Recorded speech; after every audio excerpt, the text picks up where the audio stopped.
Bismillahirrahmanirrahim. Assalamualaikum warahmatullahi wabarakatuh.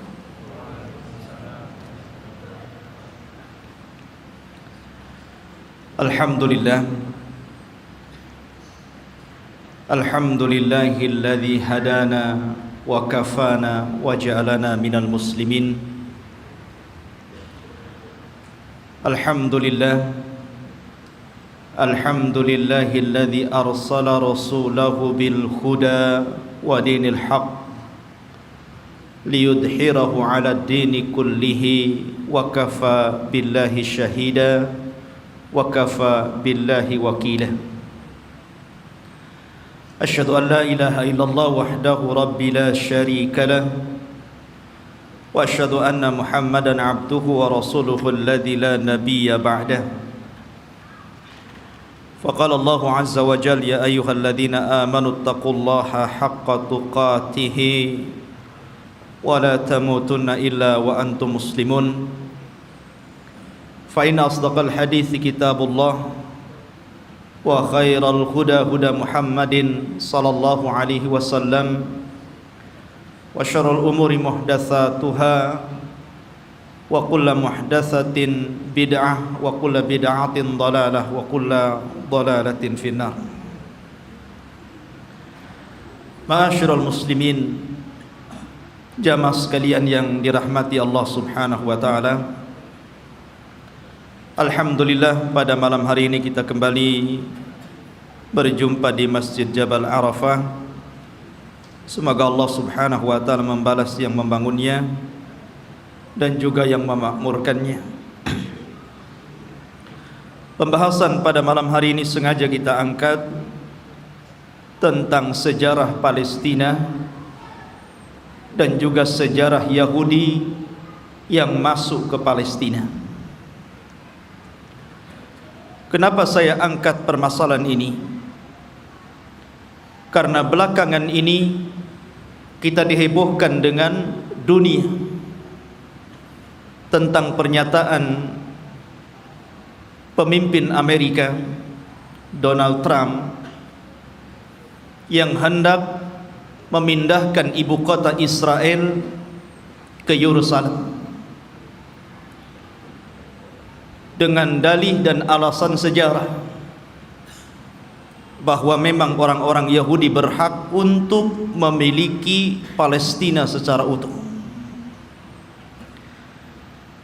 Karena mereka kemudian mengangkat sejarah, maka kita angkat sejarah. Karena sesungguhnya orang-orang Yahudi itu bukan orang-orang yang berhak mendapatkan tanah itu, karena mereka datang belakangan. Kita wajar menilai bahwa orang-orang Nasrani membantu orang-orang Yahudi demi terciptanya negara Israel Raya, karena masing-masing punya kepentingan. Orang-orang Yahudi berkepentingan bahwa di Israel ini, maksudnya di Palestina, tepatnya di Masjidil Aqsa, mereka meyakini bahwa disitulah Haikal Sulaiman. Dan haikal itu maksudnya tempat yang dulu pernah dibangun oleh Nabi Sulaiman. Mungkin semacam masjid bagi orang Islam seperti itu.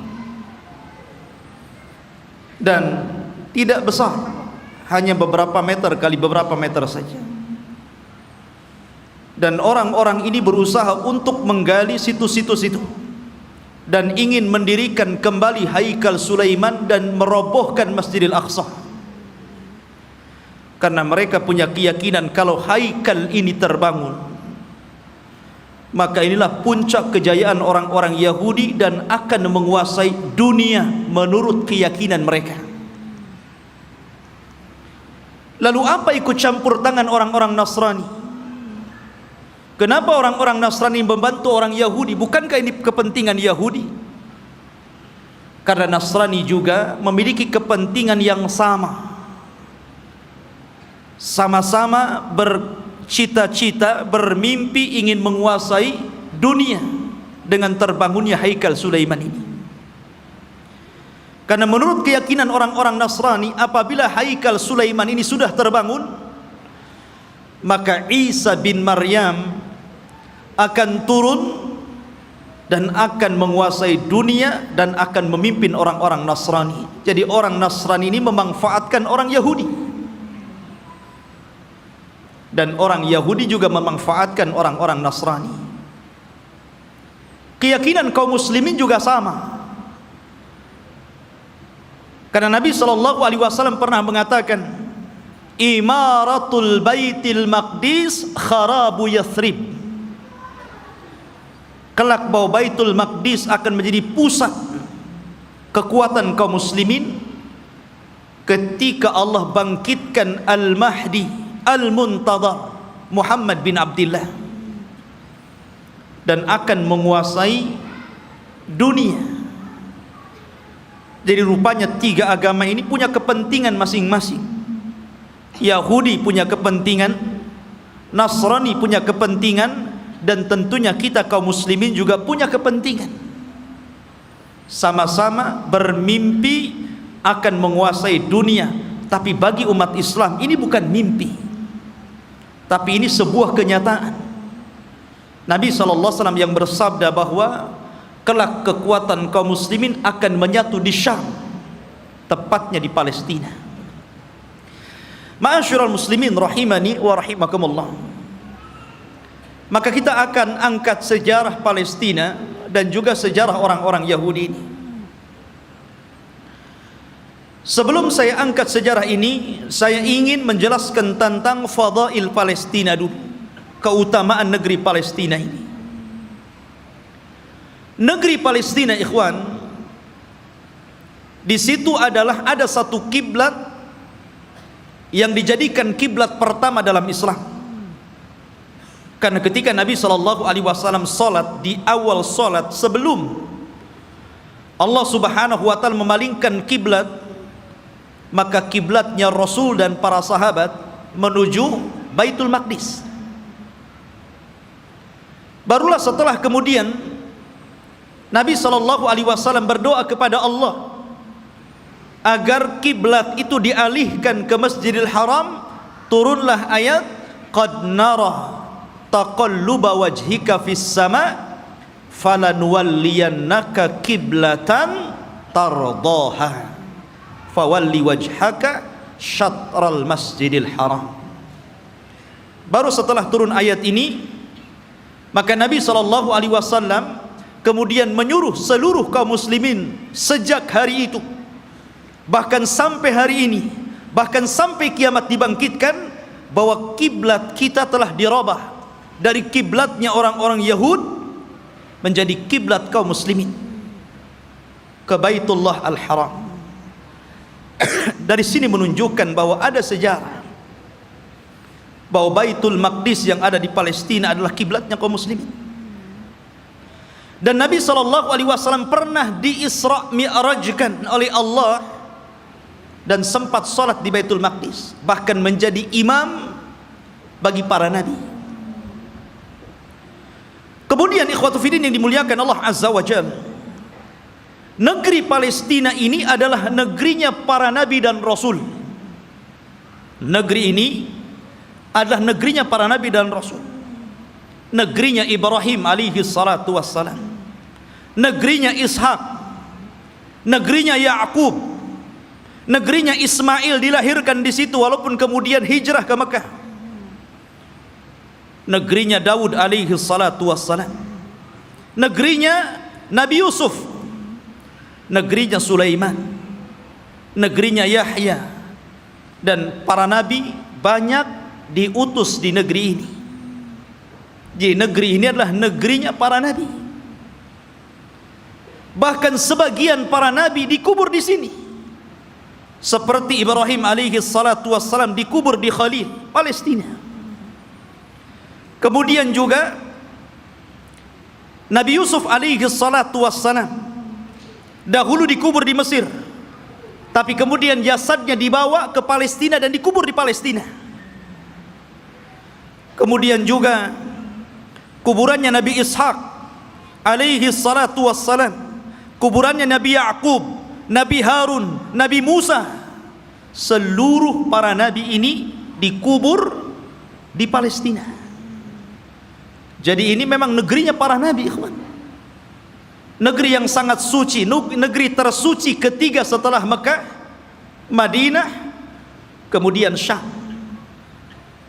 Dan Nabi sallallahu alaihi wasallam pernah bersabda, tuba lisyam, tuba lisyam, tuba lisyam. Kata Nabi SAW, beruntung orang-orang Syam itu, beruntung orang-orang Syam itu, beruntung orang-orang Syam itu. Kemudian sahabat bertanya, kenapa wahai Rasul? Karena Syam, para malaikat Allah mengepak-ngepakkan sayapnya di atas negeri itu, dan Palestina bagian daripada negeri Syam.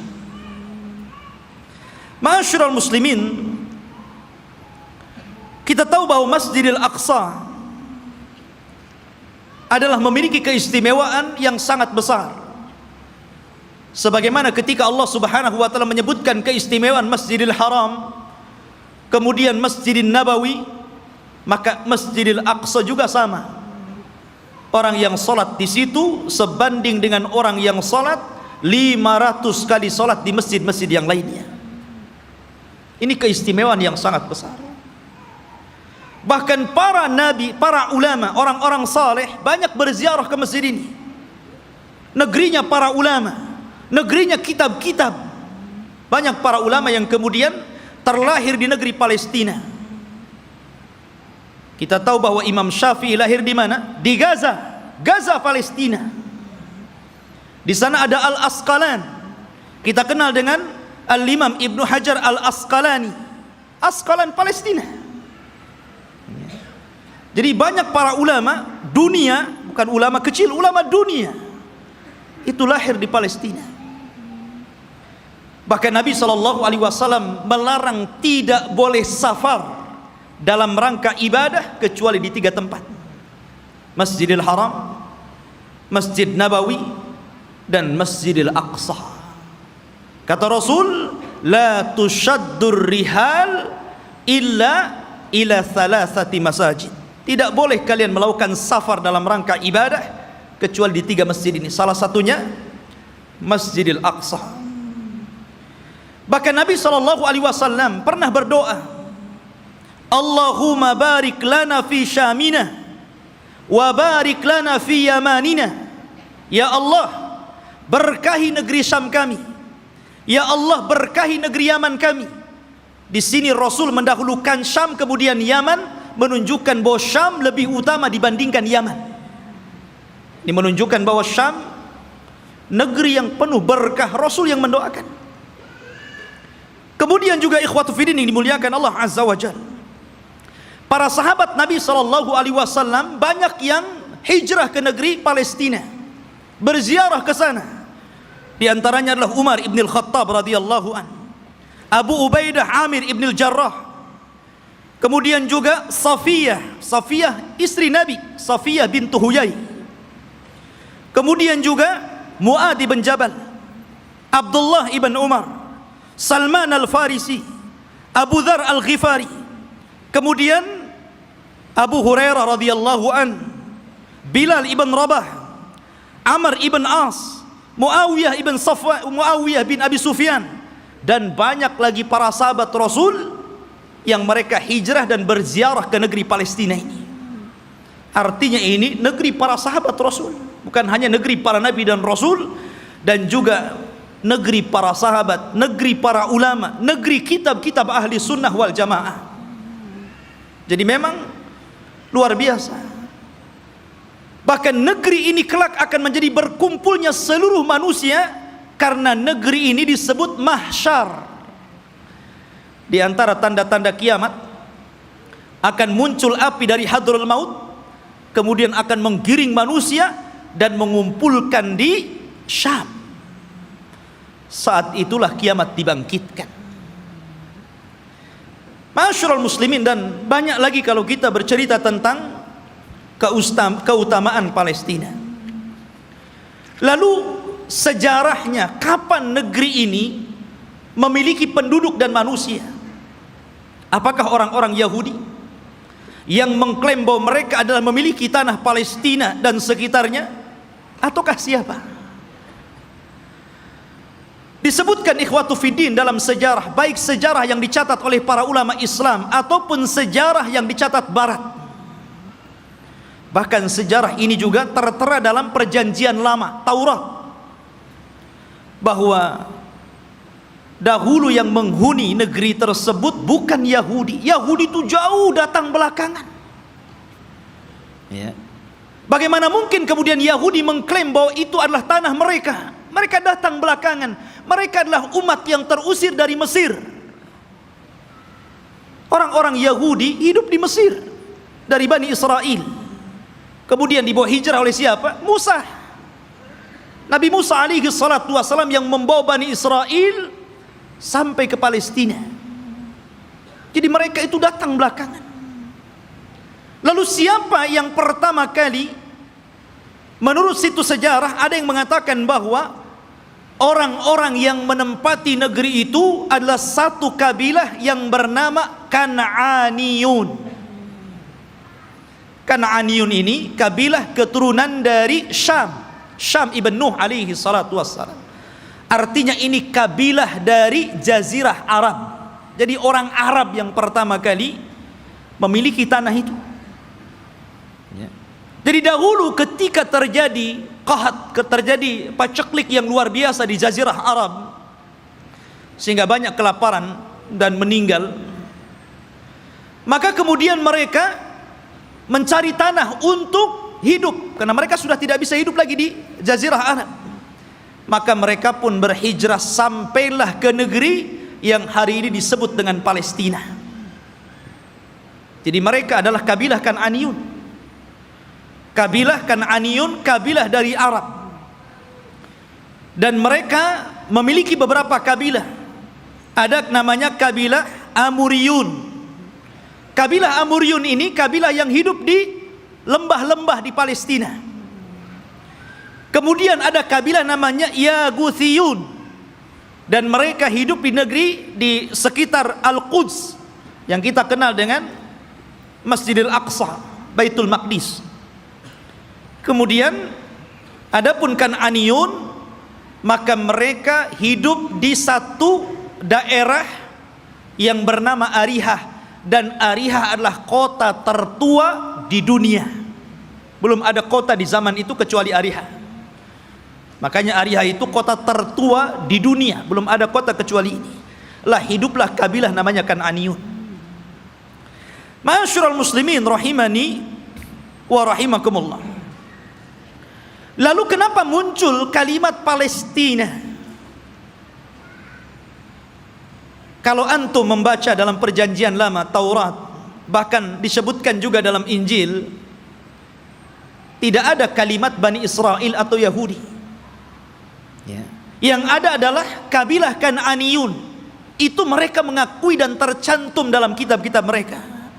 Nggak ada Bani Israel, nggak ada Yahudi, apalagi Yahudi datang belakangan gitu kan dibandingkan Bani Israel.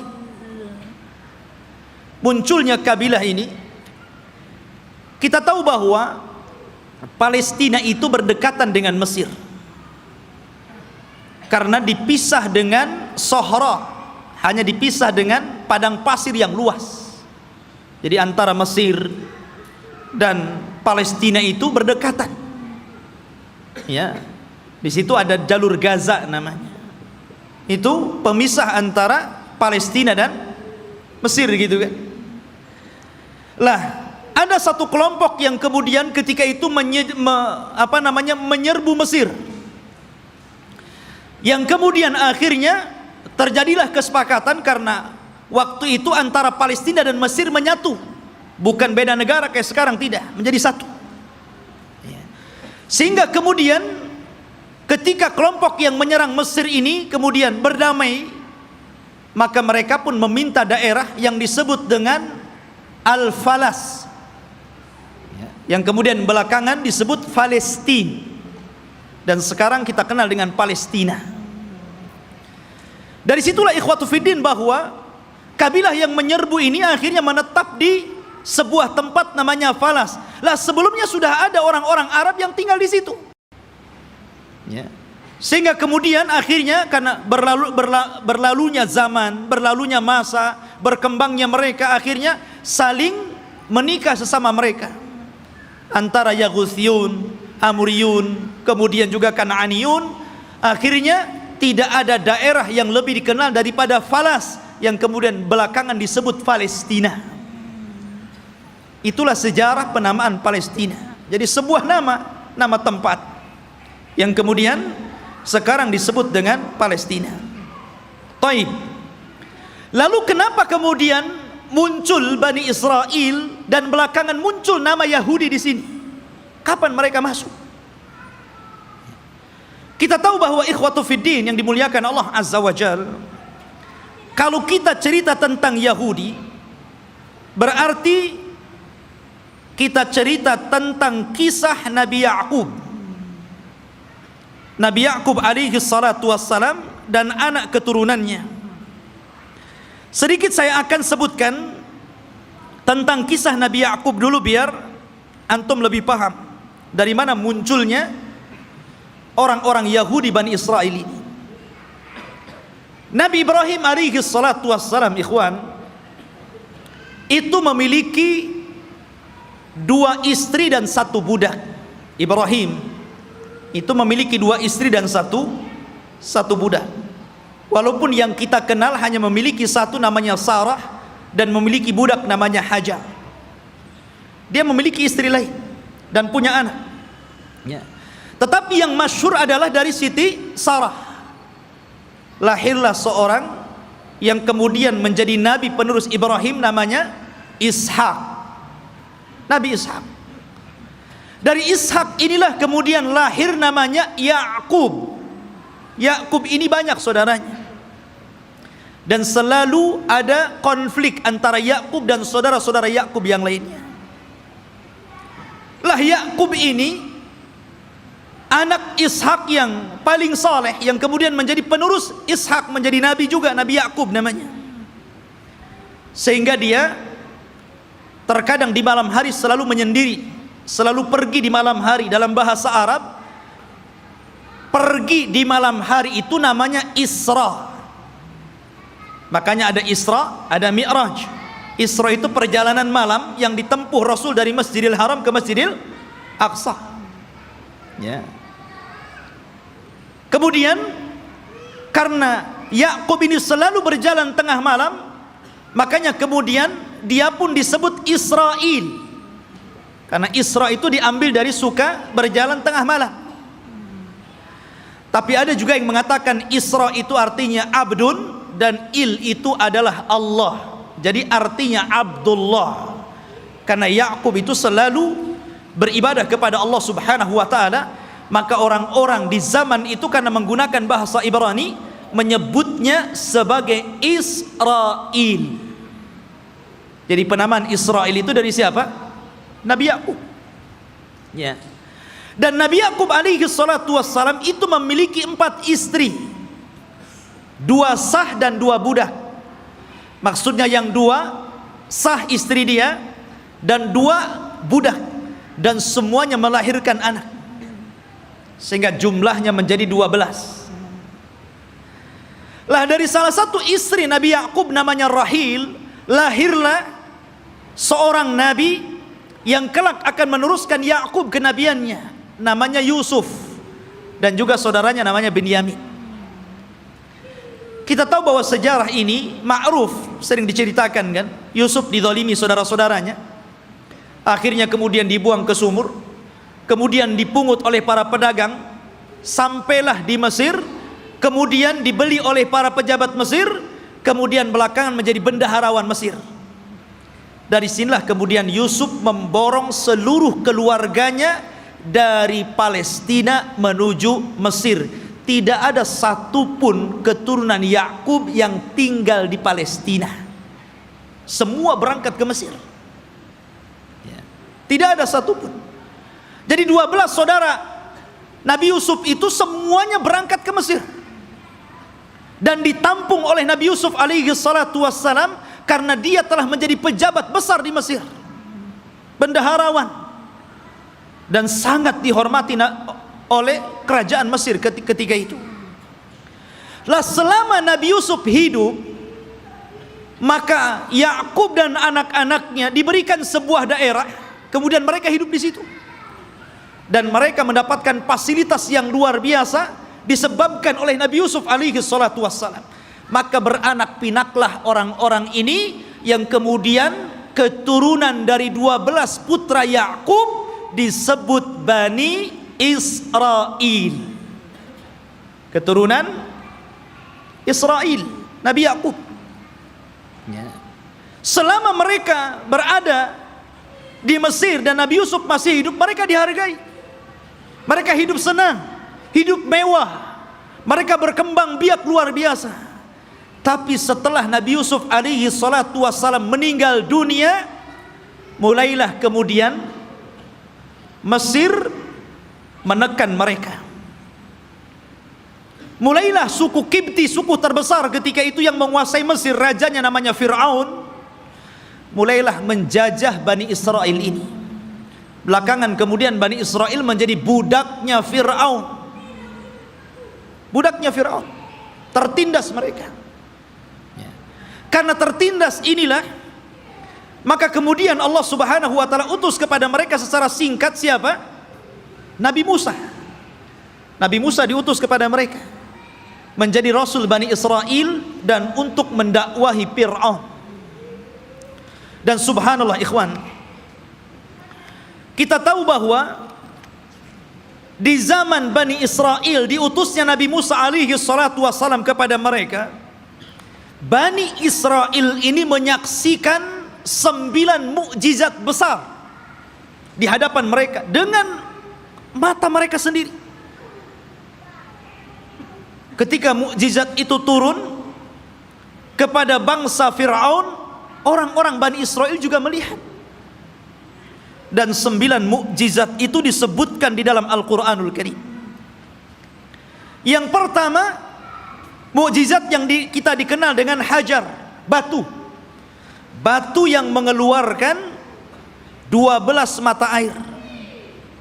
Dan Allah subhanahu wa ta'ala mengatakan, wa idistasqa Musa liqaumihi faqul nadrib bi asakal hajar fanfajarat minhu ithnata asyrata ainan.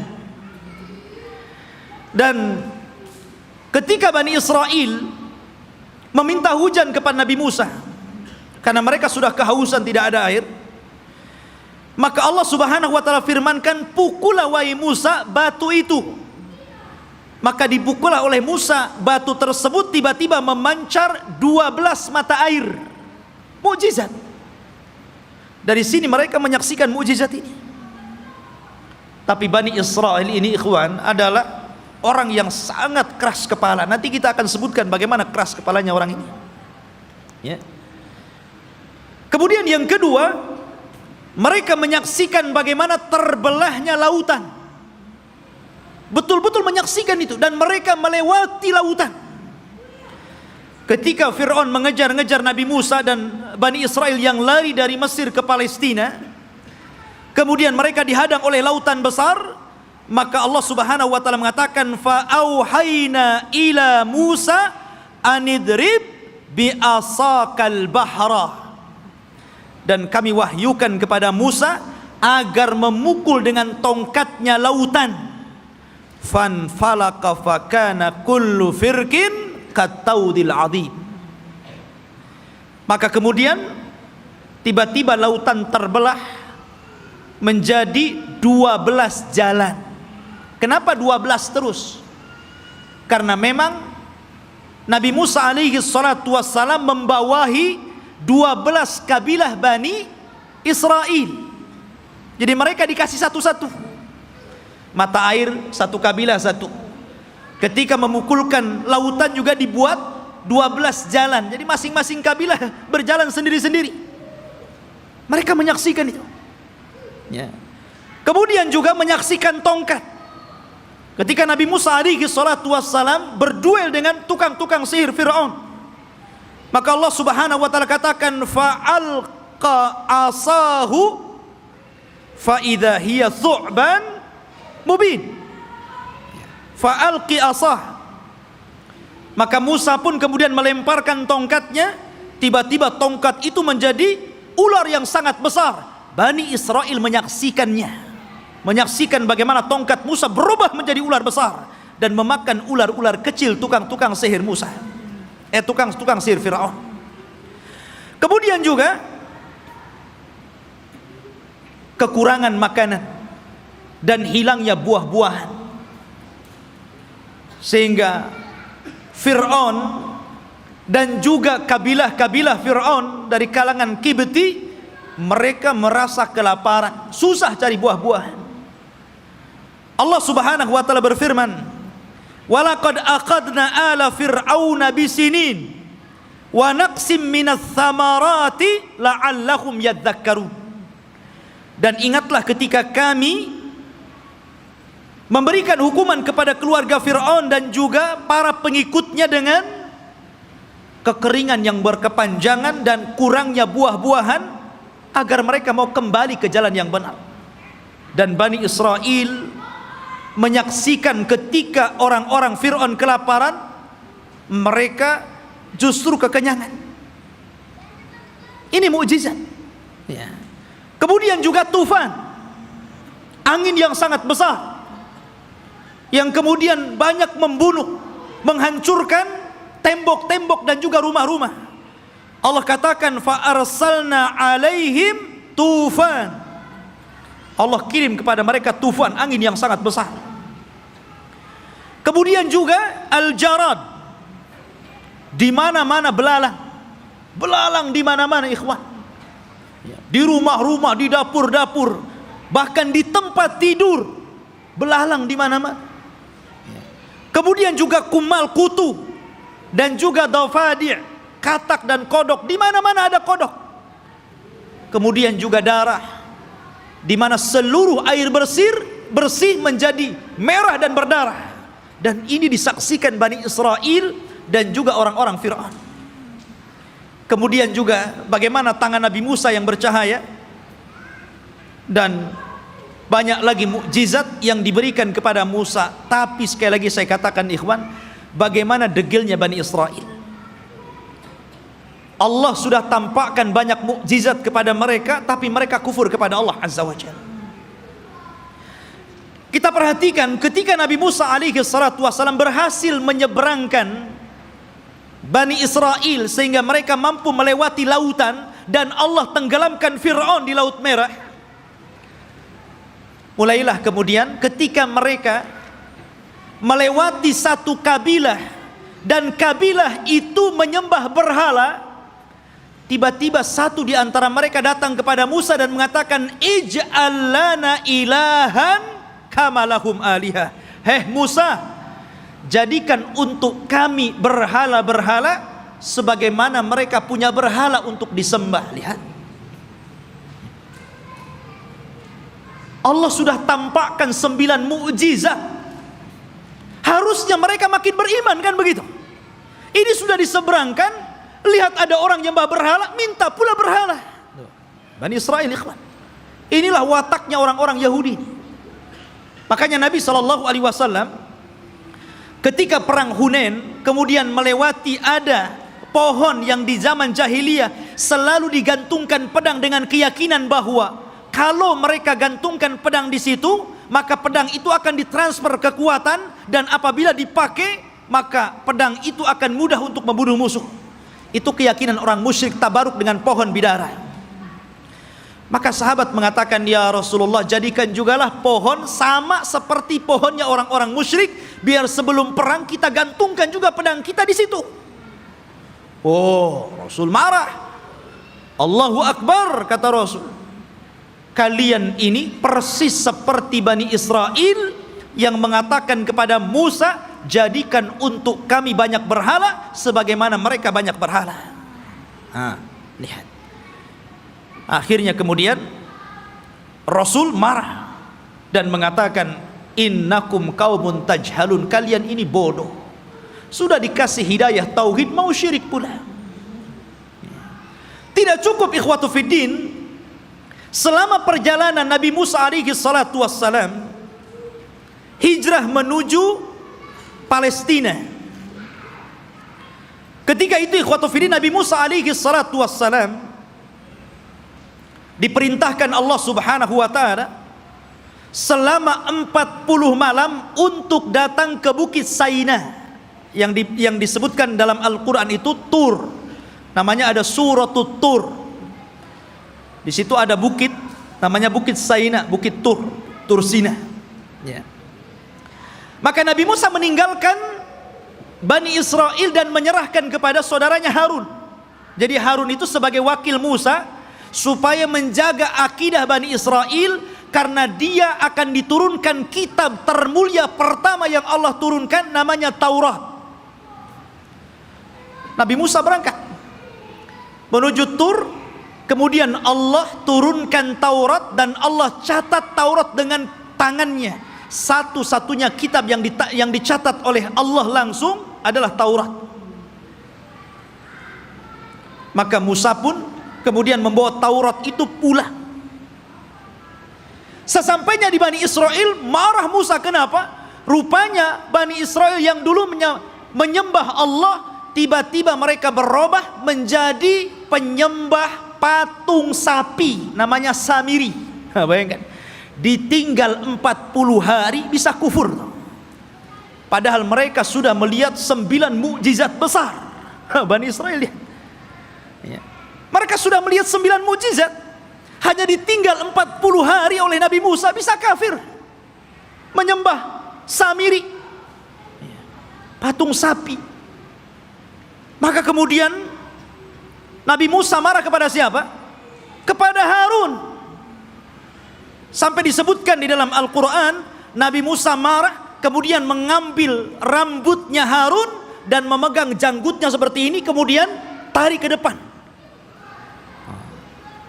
Kalau antum nggak ada janggutnya susah lah. Pegang kepala, pegang janggut, kemudian ditarik sama Musa. Maka Nabi Harun mengatakan, ya bena la ta'khud bilihyati wa bira'si. Wahai anak saudara kandung, jangan kau ambil kepala dan janggutku. Kemudian, innal qauma istad'afuni wa kadu yaqtulunani. Sesungguhnya Bani Israel itu tidak menganggap aku, bahkan mereka mau membunuhku. Bayangkan ya.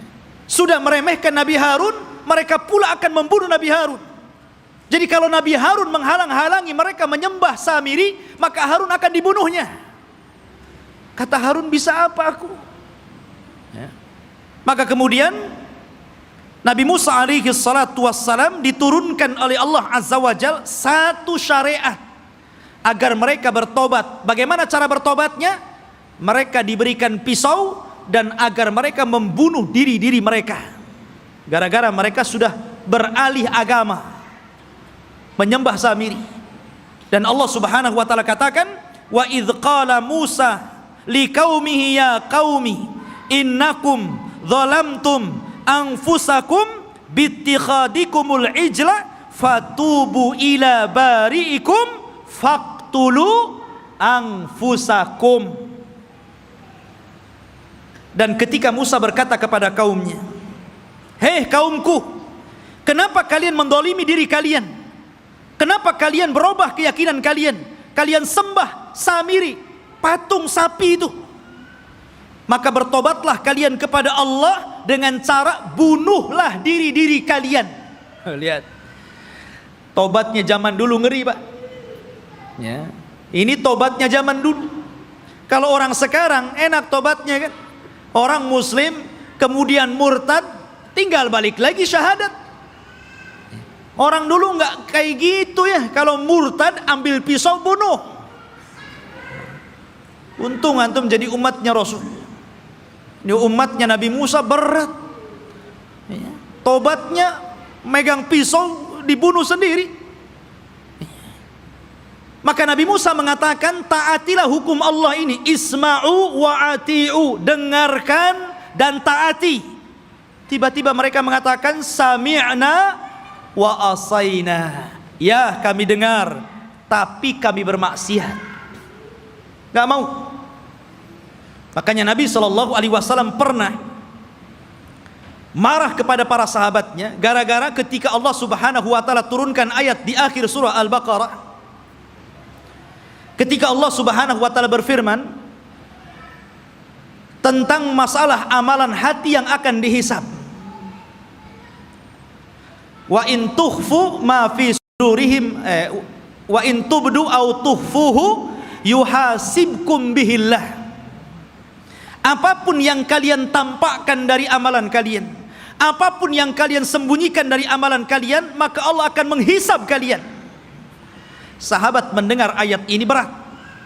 Kalau yang tampak bolehlah, kalau yang enggak tampak macam mana pula dihisab. Karena setiap orang itu tidak lepas daripada hati yang terkadang punya keinginan untuk berbuat jahat walaupun tidak sampai. Semua orang kan seperti itu. Tidak mungkin hati itu bersih terus kan mau melakukan kebaikan. Terkadang hati kita ini memiliki keinginan yang berbeda, kejahatan. Kalau yang tersembunyi akan dihisab berat bagi kami wahai Rasul. Maka Nabi SAW marah dan mengatakan atakuluna kama qalat ahlul kitabaini qalu sami'na qulu sami'na wa ata'na. Maka mereka mengatakan sami'na wa asaina.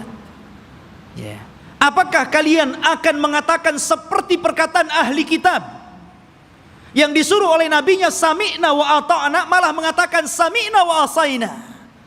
Katakan sami'na wa ata'na. Maka sahabat pun kemudian akhirnya mengatakan sami'na wa ata'na. Dari situlah kemudian mereka mendapatkan keringanan. Maka turunlah ayat la yukallifullahu nafsan illa wus'aha. Allah tidak akan membebankan kecuali yang kalian mampu melakukannya. Turun keringanan setelah mengatakan sami'na wa ata'na ini. Lah orang-orang Bani Israel ini bukannya sami'na wa ata'na tapi sami'na wa asaina. Marah Nabi Musa karena mereka tidak mau bertobat dengan cara membunuh diri-diri mereka. Akhirnya Nabi Musa alaihi salatu wassalam berdoa kepada Allah agar bukit Tur itu diangkat. Kemudian berada di atas kepala mereka. Mau tobat atau mau dibanting di bukit Tur ini. Coba. Bukit Tur diangkat dan mereka ada di bawahnya.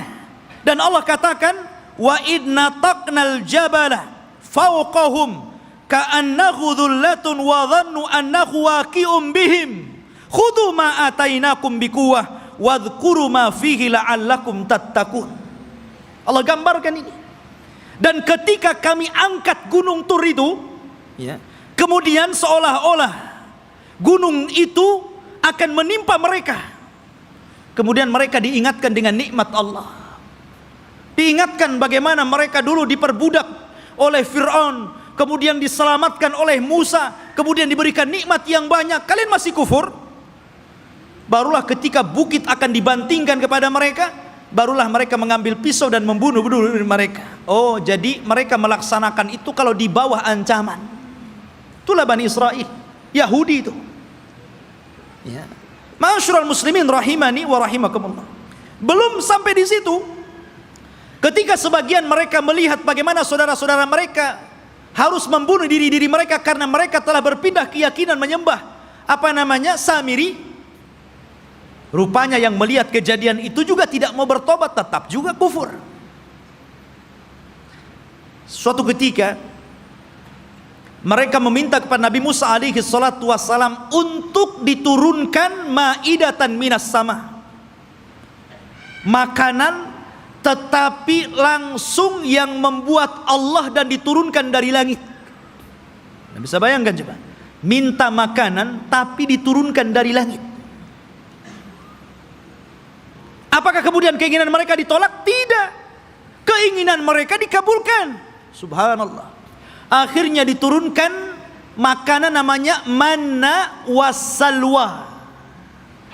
Manna, diturunkan makanan itu jatuh dari langit, kemudian bergantungan di pohon-pohon. Maka mereka tinggal naik, tinggal diambil makanan itu. Kemudian salwa, sejenis daging burung. Enak makanannya. Gimana enggak enak, langsung dari langit makanannya. Ya. Subhanallah. Akhirnya ikhwatu fiddin, mereka bosan. Asik makan itu saja, bosan akhirnya. Ya. Kemudian akhirnya karena bosan, maka mereka meminta kepada Nabi Musa alaihi salatu wassalam, ingin sayur mayur. Bosan dengan ini katanya. Saya ingin sayuran, ada bawang merah, ada bawang putih. Bayangkan. Ya. Sehingga mereka mengatakan, wa id qultum ya Musa lan nasbiru ala ta'amin wahid. Dan ketika kalian berkata kepada Nabi Musa, hei Musa, kami tidak sabar dengan satu makanan ini saja, saya minta makanan yang lain. Ya. Akhirnya mereka meminta kepada Nabi Musa itu sayur mayur, mimbakliha wa kithaiha wa fumiha wa adasiha wa basaliha. Ya Allah, dikasih makanan enak, mau makanan yang enggak enak. Maka Allah Subhanahu wa taala mengatakan, ya, atastabdiluna alladhi huwa adna billadhi huwa khair, ihbitu misra. Kenapa kalian memilih makanan yang enggak enak dan membuang makanan yang enak? Kalau hanya ingin sayur mayur, bawang-bawangan, sana ke Mesir. Antum tinggal pergi ke kota, beli ada. Kenapa mesti harus kemudian diturunkan dari langit? Degilnya Bani Israel, ikhwan. Ya, sudah Allah Subhanahu wa taala utamakan mereka, tetap saja mereka kufur kepada Allah Subhanahu wa taala. Bahkan suatu ketika ikhwatu fiddin, ini masih di tengah perjalanan hijrah mereka sampai ke Palestina ini, di sepanjang jalan mereka itu diperlihatkan mukjizat yang banyak. Akhirnya suatu ketika ada salah seorang terbunuh.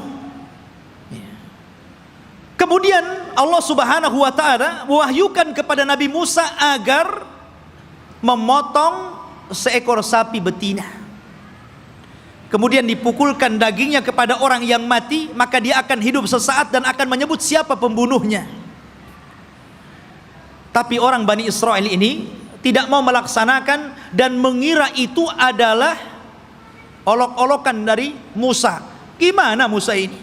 Kita ini mencari siapa yang membunuh orang ini. Kenapa disuruh menyembelih seekor sapi? Apa kaitan pembunuhan dengan seekor sapi? Maka Musa mengatakan, sudah, lakukan saja. Kalau mereka melakukan, selesai sebenarnya. Tapi mereka mengatakan, sapinya seperti apa? Warnanya kayak apa? Kemudian sapi ini sudah dibajak atau belum? Coba nyari yang susah. Ya. Akhirnya kemudian disifatkan tuh oleh Allah Subhanahu wa taala bagaimana sapinya.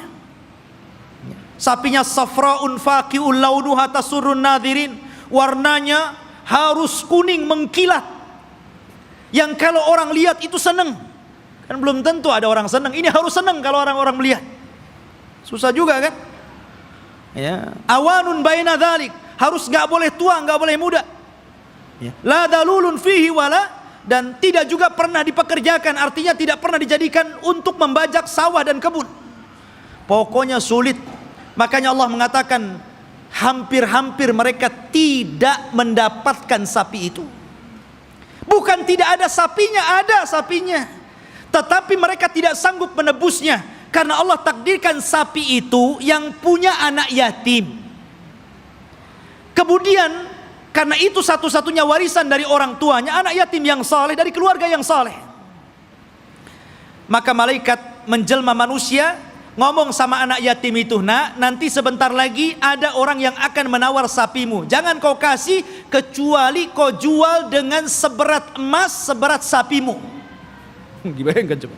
Ngumpulkan emas seberat sapi itu gimana itu? Ya. Akhirnya kemudian karena memang itulah syaratnya gitu kan, harus membeli sapi dengan seberat emas sebesar sapi, ya terpaksa orang-orang mengumpulkan apa yang diminta anak itu. Kaya anak ini kan gitu. Ya, coba. Seperti itu ta'annutnya orang-orang Bani Israel. Jadi memang, aduh, orang Bani Israel ini keras kepala. Jadi antum jangan kayak Bani Israel, keras kepala. Ya. Bahkan setelah kejadian ini betul-betul mendapatkan sapi, kemudian dipukulkan kepada orang mati dan hidup lagi, kemudian menyebut siapa pembunuhnya. Bukannya mereka bertobat dengan melihat mukjizat ini, bahkan summa qasat qulubuhum, malah keras hatinya ikhwan, makin keras.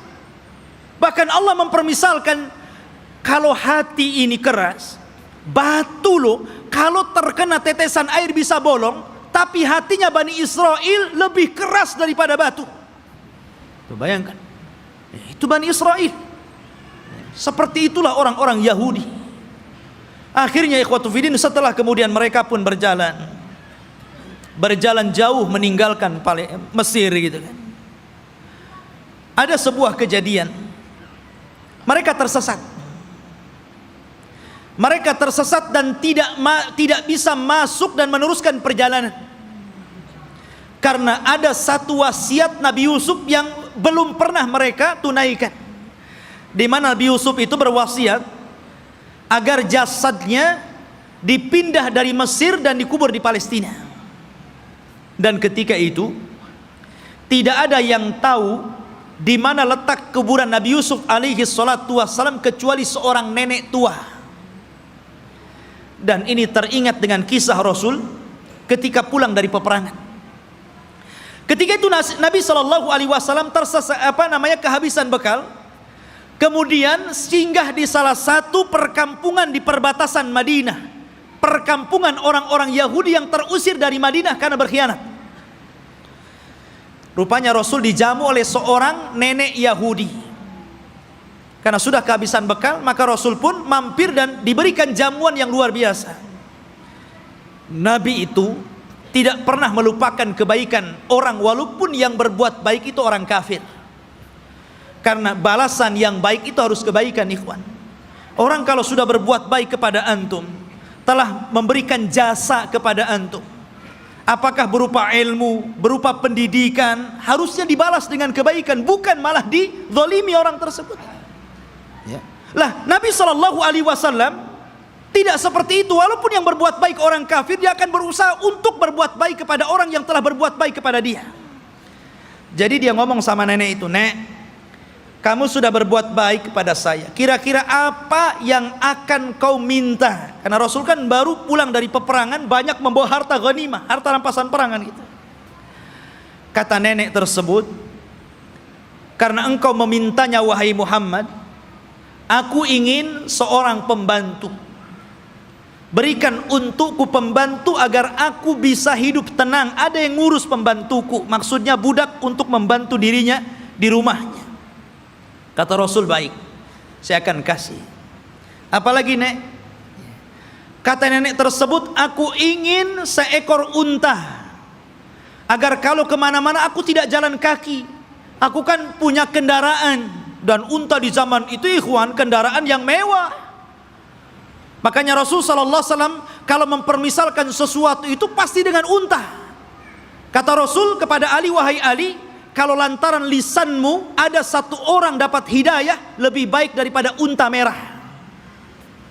Karena unta merah itu kendaraan yang termahal. Sebutkan kendaraan hari ini termahal berapa miliar harganya, triliun begitu kan. Itulah unta merah. Makanya Nabi SAW ketika menikah dengan Khadijah, maharnya itu dengan unta, ya, bukan dengan sapi, bukan dengan kambing, tapi dengan unta. Dan tidak tanggung-tanggung, 20 ekor unta itu maharnya Rasul. Dan semuanya betina, di mana unta betina lebih mahal dibandingkan unta jantan. Anda bisa bayangkan satu unta itu, kalau antum membeli satu buah Avanza itu bisa. Berarti maharnya Rasul itu 20 mobil Avanza. Coba. Tapi saya yakin ibu-ibu paling diberi seperangkat alat sholat. Ya kan? Gak apa-apa bu, lebih senang karena apa? Kalau ada masalah dengan suaminya, kemudian terpaksa harus menggugat cerai, kan mudah mengembalikan maharnya kan? Perangkat alat sholat saja, ambil. Perangkat alat sholat saja. Tapi kalau antum kasih 2 Avanza saja, bingung tuh istri antum mau gugat cerai itu kan. Ini dikembalikan di 2 Avanza, dari mana saya akan belikan gitu kan? Mikir dia. Ya. Nabi SAW nih memuliakan perempuan dengan unta. Maka nenek ini mengatakan, aku minta unta. Ya. Kata Rasul, mau apa lagi? Dia mengatakan, berikan kepadaku kalban yahrusu ghanami. Aku pengen anjing, supaya anjing ini bisa menjaga kambing-kambingku. Kemudian minta apa lagi? Disebutkan satu-satu, nggak berhenti-berhenti nenek ini. Ya Allah, coba bayangkan. Ana datang ke rumah antum, kemudian antum kasih makan, kasih minum, oke lah, kenyang, dijamu luar biasa gitu kan. Selepas itu antum ngomong, ya sebagai balasan tolong Ustadz kasih saya Avanza, ya, kasih saya pembantu, kasih saya mesin cuci, apa kan begitu? Masa seperti itu gitu balasannya? Mahal sekali. Maka Nabi mengingatkan kepada nenek itu, heh nenek, ya, apakah engkau lemah untuk menjadi seorang nenek di zaman Bani Israel? Sahabat heran, apa maksudnya? Rasul, apa maksudnya nenek di zaman Bani Israel itu? Kita masuk dalam cerita ini. Jadi ketika Nabi Musa mencari kuburan Nabi Yusuf, tidak ada yang tahu kecuali seorang nenek di zaman Bani Israel. Dia yang tahu di mana letak kuburannya. Maka Musa mengatakan, wahai nenek, tunjukkan kepadaku di mana kuburan Nabi Yusuf. Kami akan bawa jasadnya dan kami kubur di Palestina. Kata nenek tersebut, tunggu dulu, semua ada bayarannya. Ya. Nggak main tunjuk-tunjuk saja, ada bayarannya. Kata Nabi Musa, apa bayarannya? Sebutkan. Maka nenek ini mengatakan, ya Musa, inni uridul jannah wa inni uridu ma'aka fil jannah. Wahai Musa, aku ingin sorga dan aku ingin bersama kamu di sorga. Subhanallah. Dia tidak ingin dunia. Tapi tentu ini lebih parah dibandingkan nenek di zaman Rasul kan gitu. Di zaman Rasul dunia, pengen unta kasih untai, ini minta sorga lebih tinggi lagi. Masa hanya nunjukkan kuburan Nabi Yusuf minta sorga? Ya Musa diam sajalah. Dia tidak punya sorga, apa yang mau dibuat? Akhirnya Musa diam sampai Allah mengutus Jibril, kemudian mengatakan, ya Musa, Allah mengabulkan permintaan nenek itu. Baru Musa bersuara, ya kalau begitu engkau akan jadi kawanku di sorga. Sekarang cepat tunjukkan di mana kuburannya. Ya. Akhirnya ditunjukkan kuburannya, dibawalah Nabi Yusuf, jasadnya sampai akhirnya dikuburkan di Palestina. Ya kan? Ma'asyiral muslimin rahimani wa rahimakumullah. Kemudian ketika Nabi Musa alaihi salatu wasallam sudah dekat ke Baitul Maqdis, maksudnya ke daerah Palestina, sudah mendekati daerah Palestina ini, berada di tengah padang pasir. Karena saya katakan antara Mesir dan Palestina ini terpisah dengan padang pasir yang luas sekali. Jadi Musa ini tersesat akhirnya. Tapi kemudian Nabi Musa mendapatkan jalan setelah membawa jasadnya Nabi Yusuf dan hampir mendekati Palestina. Lah di Palestina itu, di negeri Arya, kan saya katakan dari awal sebelumnya sudah ada manusia di situ. Dari Kanaaniyun, Yaguthiyun, Amuriyun, sudah ada orang-orang di situ. Sudah menguasai Palestina, sehingga Musa tidak mungkin membawa Bani Israel begitu saja, harus berperang dulu dengan penduduk asli di situ. Ya. Maka kemudian Nabi Musa alaihi salatu wassalam meminta kepada Bani Israel untuk siap-siap perang. Kita akan rebut Baitul Maqdis. Siap-siap kalian. Kita akan menyerbu mereka.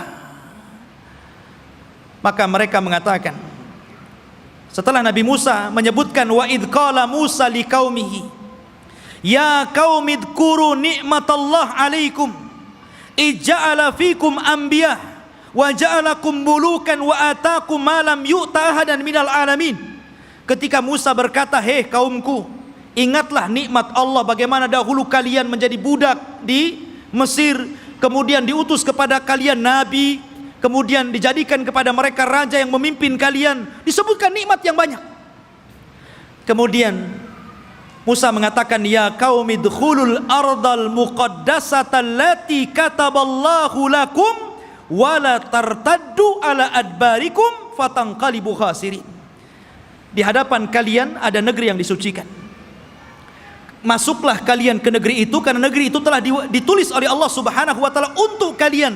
Jangan mundur sedikit pun. Kalau kalian mundur, kalian akan menjadi orang yang rugi. Kita akan perang. Tapi mereka mengatakan apa? Qalu ya Musa, inna fiha qauman jabbarin. Nabi Musa, kamu kan tahu negeri itu banyak jabbarin, banyak para pemimpin hebat, banyak para pemimpin bengis. Inna lanadkhulaha, kami tidak akan masuk hatta yakhruju minha, sampai orang-orang itu keluar. Fa in kharaju minha fa inna dakhilun, kalau mereka sudah keluar dari negeri itu, kami yang masuk. Lihat, kata Nabi Musa alaihi salatu wassalam, ada dua orang laki-laki yang diberikan nikmat oleh Allah azza wa jalla. Qala rajulan minal ladzina yakhafuna an amallahu alaihima, dari orang-orang yang takut kepada Allah, Allah berikan nikmat kecerdasan kepada dua orang itu, dan mengatakan udkhulu alaihimul bab fa idza dakhaltumuhu fa innakum ghalibun wa 'alallahi fatawakkalu in kuntum mu'minin. Sudah, kalian siap-siap saja, kita akan masuk ke negeri itu, kalian pasti menang, dan tambatkan hati kalian kepada Allah Subhanahu wa taala. Tapi mereka mengatakan, qalu ya Musa innalan nadkhulaha abadan. Nabi Musa, kami tidak akan masuk selama-lamanya. Madamu fiha, kalau orang-orang itu masih di situ. Idhhab anta wa rabbuka faqatila innaha huna qaidin. Sudah, kamu saja berdua dengan Harun masuk, kalian berperang bersama Rob kalian, kami duduk-duduk saja di sini dulu. Coba bayangkan, ini Bani Israel, orang Yahudi ini, nyuruh Nabi Musa berdua berperang, mereka duduk-duduk nunggu menang baru masuk. Makanya perbedaan sahabat Rasul dengan perbedaan sahabat Nabi Musa alaihi salatu wassalam tidak demikian. Mereka mengatakan kami berperang bersama Rasul. Ketika perang Ahzab dan dimenangkan kaum muslimin, darah para sahabat belum kering, masih bercucuran, belum lagi beristirahat. Tiba-tiba Nabi SAW diwahyukan malaikat Jibril dan mengatakan, hei Muhammad, katakan kepada pasukanmu, para sahabatmu, berangkat ke Bani Quraidah, kepung mereka, serbu mereka, karena mereka sudah berkhianat. Sahabat belum istirahat, baru menang di perang Ahzab, darah mereka masih bercucuran. Tiba-tiba Rasul mengumpulkan pasukan dan mengatakan, idhabu ila Bani Quraidah fala tusalliyanna ahadukumul asra illa fi Bani Quraidah. Kata Rasul, berangkat kalian semua, serbu Bani Quraidah, jangan sholat asar di jalan sampai kalian tiba di Bani Quraidah, serbu mereka. Tapi sahabat mengatakan sami'na wa ata'na, berangkat mereka. Makanya Allah Subhanahu wa taala katakan, lilladzina stajabu lillahi walir rasul min ba'di ma asabahumul qarah lilladzina ahsanu minhum wattaqau ajrun adzim. Bagi orang-orang yang mereka memenuhi panggilan Allah dan Rasulnya, setelah mereka ditimpa luka-luka peperangan, mereka mendapatkan pahala yang besar jika mereka berbuat baik dan bertakwa terus kepada Allah Subhanahu wa ta'ala. Itulah sikap para sahabat. Berbeda dengan sahabatnya Nabi Musa, justru mengatakan, engkau saja dengan Harun berperang bersama Tuhanmu, kami duduk-duduk di sini. Lihat bagaimana kurang ajarnya Bani Israel kepada Nabi Musa alaihi salatu wassalam. Maka Nabi Musa mengatakan, Rabbi inni la amliku illa nafsi wa akhi. Wahai Rabb, aku tidak memiliki kecuali diriku dan saudaraku Harun. Fafruq bainana wa baina qaumil fasikin, pisahkan kami dengan orang-orang yang fasik. Maka dengan sebab itu ikhwan, karena mereka sudah menentang Nabi Musa, maka mereka pun dibuat oleh Allah tidak tahu kemana harus berangkat. Jadi negeri itu tiba-tiba oleh Allah Subhanahu wa ta'ala dikepung kabut, sehingga mereka tidak tahu jalan keluar harus kemana. Ya. Kalau mereka jalan ke sana, ujung-ujungnya balik lagi ke sini. Jadi mereka tidak bisa keluar dari situ. Disitulah Allah Subhanahu wa ta'ala takdirkan Nabi Musa alaihi salatu wassalam meninggal dunia sebelum masuk ke negeri Al-Muqaddasah ini. Meninggal dunia Nabi Musa. Ya, setelahnya sebelumnya Harun, kemudian Nabi Musa alaihi salatu wassalam. Dan di situ ada kejadian yang luar biasa. Nabi Musa alaihi salatu wassalam difitnah oleh Qarun. Difitnah oleh Qarun. Ya. Dan kisah Qarun ma'ruf. Akhirnya belakangan ditenggelamkan oleh Allah Subhanahu wa taala ke dasar bumi dengan hartanya. Sehingga ada istilah harta Qarun katanya. Tapi yang jelas bahwa Nabi Musa meninggal dunia dan ketika itu digantikan oleh pembantunya namanya Yusha ibn Nun. Akhirnya dia pun diangkat menjadi nabi. Yusha bin Nun ini adalah kawannya Nabi Musa dan juga pembantunya. Dialah yang menemani Nabi Musa ketika mencari Khidir. Kemudian Nabi Musa belajar kepada Khidir. Dan kisah Musa dengan Khidir ma'ruf disebutkan dalam surah Al-Kahfi dan diisyaratkan, walaupun Khidir tidak ada namanya dalam Al-Quran tapi isyaratnya ada. Tapi yang jelas bahwa Yusha bin Nun lah yang kemudian berhasil membawa Bani Israel dan masuk ke Baitul Maqdis.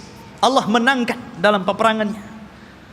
Jadi Nabi Yusha inilah yang membawa pasukan kemudian berperang dan berhasil menguasai Baitul Maqdis.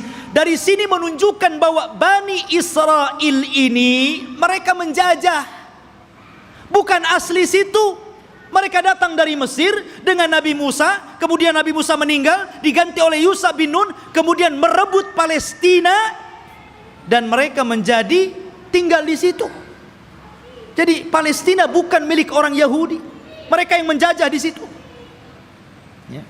Barulah kemudian Yusha bin Nun masuk ke Masjid Al-Aqsa yang sekarang disebut dengan Baitul Maqdis, sekarang Masjid Al-Aqsa. Disitulah Allah Subhanahu wa taala memerintahkan kepada Yusha ibn Nun, karena ketika itu ikhwan, peperangan ini sangat sengit. Ya. Kebetulan perang itu terjadi di hari Jumat dan tidak boleh berperang di hari Sabtu, karena orang Yahudi sangat mengistimewakan hari Sabtu. Alasannya apa? Karena hari Sabtu itu hari cutinya Allah. Kenapa Allah cuti? Karena Allah lelah setelah menciptakan langit dan bumi. Diawali hari Ahad dan diakhiri hari Jumat. Allah lelah, maka Allah beristirahat. Maka hari Sabtu hari istirahatnya Allah setelah Allah menciptakan langit dan bumi selama 6 hari. Jadi mereka mengatakan ini hari cuti Allah. Kalau Allah saja cuti, kita juga cuti katanya. Jangan berperang. Ya. Tapi Allah kemudian bantah, wa ma massana min lughub. Kami tidak disentuh dengan keletihan, kata Allah. Enak saja kami istirahat.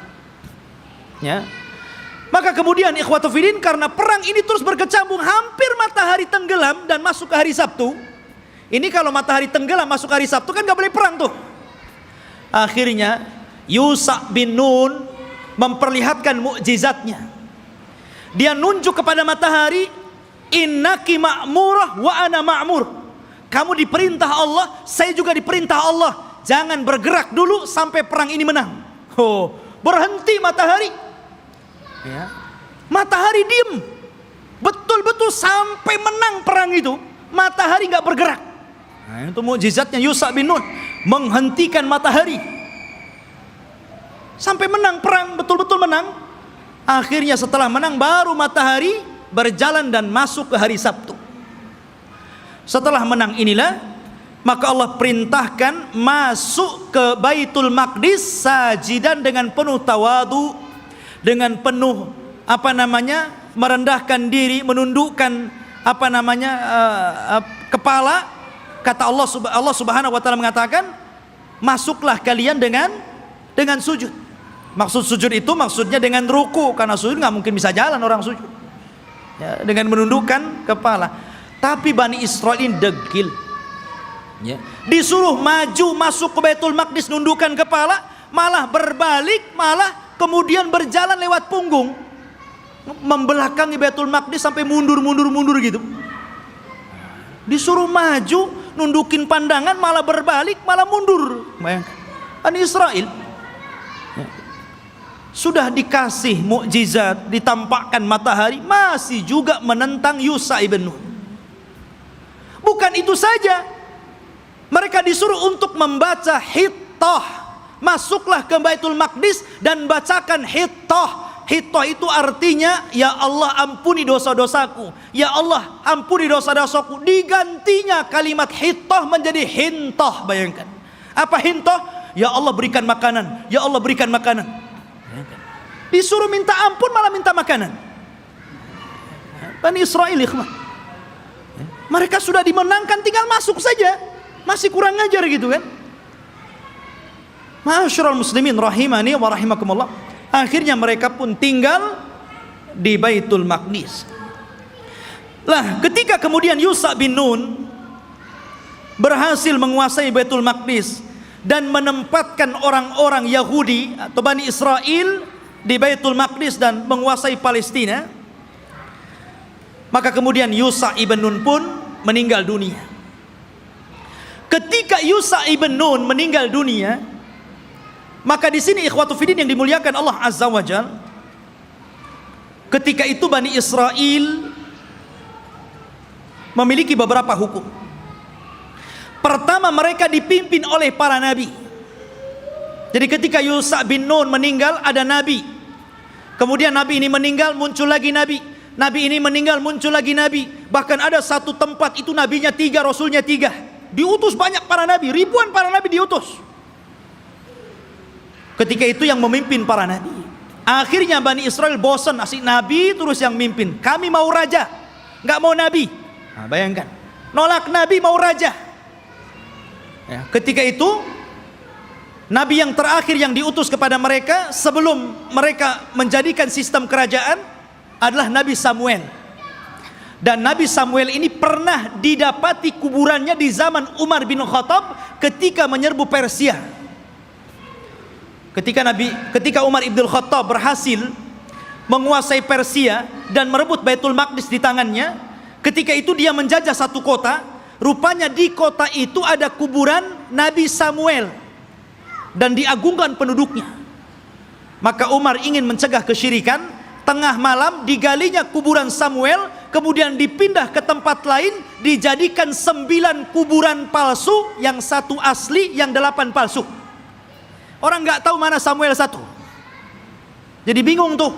Yang tadinya suka minta-minta ke kuburan, bingung. Ini ada 9 kuburan, yang mana 1 yang Samuel ini? Coba kalau kuburan wali kayak gitu ya, bingung orang. Dikubur tuh. Dikubur tempat lain, malam-malam dibuat kuburan palsu banyak-banyak.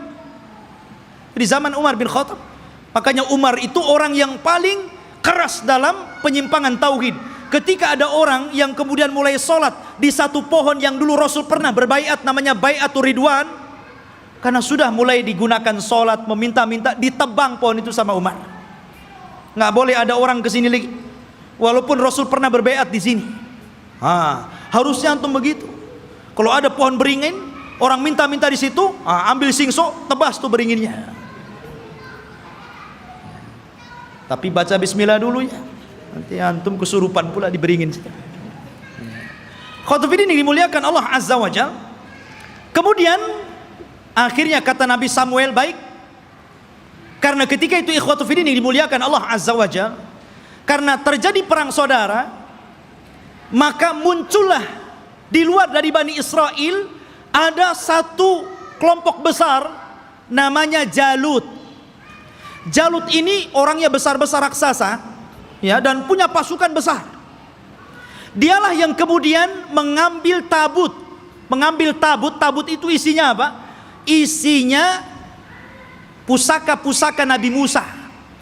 Di situ ada Taurat, di situ ada tongkatnya Nabi Musa, di situ ada pakaiannya Nabi Harun dan Musa. Pokoknya peninggalan Musa dan Harun dijadikan satu tempat, kemudian dikotak, disebut tabut namanya. Tabut itu dicuri oleh Jalut dan pasukannya. Maka Bani Israel tidak bisa apa-apa melawan Jalut. Akhirnya kemudian minta kepada Nabi Samuel untuk dikirim kepada mereka seorang raja yang akan memimpin jihad melawan Jalut. Maka Nabi Samuel kemudian atas perintah wahyu dari Allah, maka ditunjuklah Talut sebagai raja pertama Bani Israel. Talut ini orang miskin, tukang ngasih minum keledai penggembala, ya kan? Kata Bani Israel, masa si Talut jadi raja? Siapa si Talut itu kan gitu? Nggak punya nasab, orang miskin, nggak punya harta, nggak mau. Ya, kami mau raja itu yang wah, yang gagah, yang kaya, yang punya harta. Si Talut pula jadi raja, nggak mau. Ya kan? Akhirnya kemudian Allah Subhanahu Wa Taala tunjukkan kehebatan Talut ini. Diutusnya malaikat, kemudian malaikat ini mengambil tabut yang ada di Jalut, kemudian diserahkan kepada Talut, menunjukkan bahwa sekarang Talut sudah punya tabut. Kalian gak percaya juga dengan Talut? Dari situlah sebagian mereka mulai mau mengikuti Talut dan sebagian yang lainnya mau menolaknya. Maka Talut mengatakan, kita akan berangkat jihad, persiapkan kalian. Tapi Allah akan menguji kalian. Kalau nanti kalian melewati sungai, jangan banyak minum di situ. Kalau mau minum, bolehlah satu kepal, gurfatan wahid, ya satu dayung saja, nggak boleh banyak-banyak. Kalau banyak-banyak kalian akan kalah. Berangkatlah pasukan Talut menuju pasukan Jalut. Ya kan? Rupanya betul di tengah mereka ada sungai, karena mereka sudah kelelahan, kehausan, ada sungai. Wah, nggak peduli dengan Talut, minum banyak-banyak orang itu. Dari berapa ribu gitu kan, hanya tinggal separohnya yang masih nurut dengan Talut. Akhirnya yang ini pulang, melihat pasukan Jalut gede-gede, nggak berani pulang. Ya, yang sedikit inilah kemudian mikir nih, ini tentara banyak, besar-besar, gimana cara melawan mereka? Akhirnya mereka nggak berani bergerak untuk melawan Jalut. Maka kemudian Nabi Musa, Nabi Raja Talut mengatakan, siapa yang akan berperang dan berhasil membunuh Jalut, maka aku kawinkan dia dengan putriku. Rupanya satu pun gak bergerak. Ngapain dikawinkan kalau harus mati gitu? Iya kan? Gak mau bergerak juga. Akhirnya ada anak muda namanya Daud. Dia berani tuh Daud tuh, yang kemudian belakangan menjadi nabi dan raja, Nabi Daud dan Raja Daud. Dia yang berani. Kemudian dia lempar tombaknya, kena Jalut, mati di tangan dia. Zaman dulu kalau sudah pemimpinnya mati, kalah orang itu. Ya kan? Meninggal di tangan Daud. Maka akhirnya Daud pun dinikahkan dengan putrinya Talut. Dan Talut mengatakan, kalau dia meninggal, maka orang ini yang akan menggantikan aku menjadi raja. Talut punya anak, tapi karena dia sudah berjanji, siapa yang membunuh Jalut, dia akan dinikahkan dengan putriku dan akan menjadi penggantiku.